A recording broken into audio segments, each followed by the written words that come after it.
Hey guys, welcome to the IndyCar Dad podcast or video, whatever you want to call it. Anyway, here's 5 weird facts from the Alex Palou McLaren trial. One, the biggest surprise to me is that there were multiple contracts. I remember this whole thing unfolding and it seemed like Palou just made a mistake. But in reality, there were multiple times that it went wrong. For example, he initially signed with McLaren when he couldn't sign with McLaren because Chip still had an option on. So Chip took that option for 2023.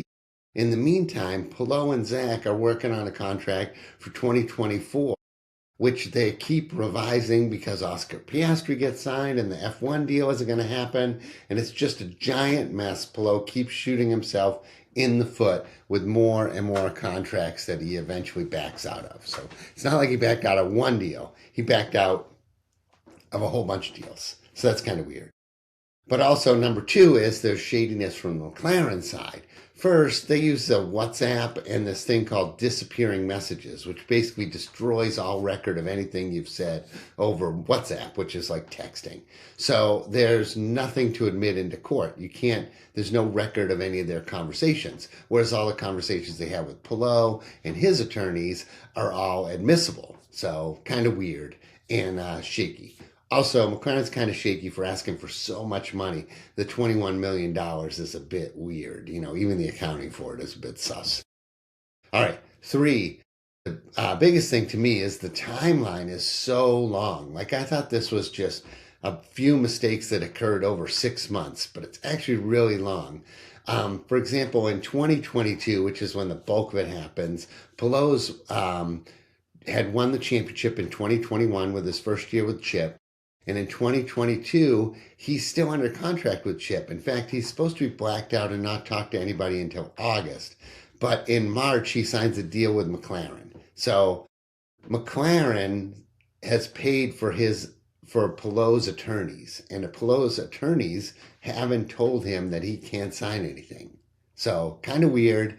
Also a little bit underhanded by Zach and McLaren to have these attorneys that seem like they're operating with a conflict of interest. So in March, Palou signs a deal he can't make good on. Then comes in July and he's doing really well. So Chip says, hey, we're going to take his option for 2023. The same day, Palou says, I'm not going to Chip in 2023. And then McLaren, a few minutes later, says, Palou's coming to McLaren in 2023. But Chip's already signed him. He's already got the option. So Chip immediately threatens to sue, and Palou and McLaren agree that he's going to be with Chip in 2023. Still, Palou and McLaren are still working weird deals that never happen, aside of that. But that's kind of crazy. Anyway, in 2022, with all the drama, Palou doesn't win the championship. But in 2023, he comes back and he wins it for Chip again.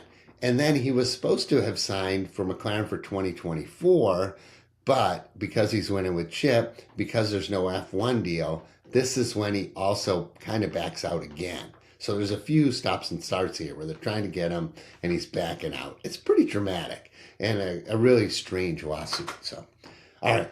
4th interesting thing that happens in the mix is people's salaries just start popping out.